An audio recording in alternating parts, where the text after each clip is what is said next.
आपल्या समाजामध्ये, एखाद्या जातीमध्ये आणि विशेषतः देवदेवतांच्यामध्ये याची पुष्कळ उदाहरणं सापडतात.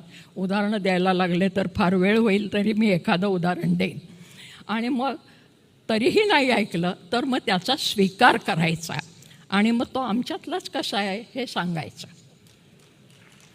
याचं अलीकडच्या काळातलं खूप मोठं उदाहरण म्हणजे गौतम बुद्धाचा 9वा अवतार म्हणून केलेला स्वीकार.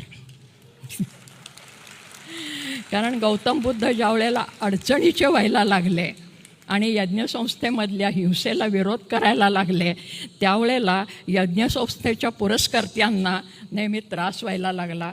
म्हणून पहिल्यांदा त्याला बाजूला टाकण्याचा प्रयत्न केला. तसंही होत नाही, कारण लोकमनामध्ये हिंसेबद्दल अतिशय तिटकारा निर्माण झाला. निष्कारण कशाला हिंसा करायची. आणि मग त्याचा स्वीकार केला. नुसता स्वीकार केला नाही तर 10 अवतारामध्ये त्याला 9वा अवतार करून टाकला. बुद्धाची अनुयायी मंडळी आज विचारतात प्रश्न, त्याचं उत्तर अजून कोणाला देता येत नाही, की आमच्या सगळ्या 10 अवतारांचे देव आहेत ते कुठे ना कुठेतरी असतात मूर्तीमध्ये, याच्यामध्ये. तर बुद्धाचा कुठल्या तरी देवघरामध्ये अशी स्थापना झालेली दिसते का?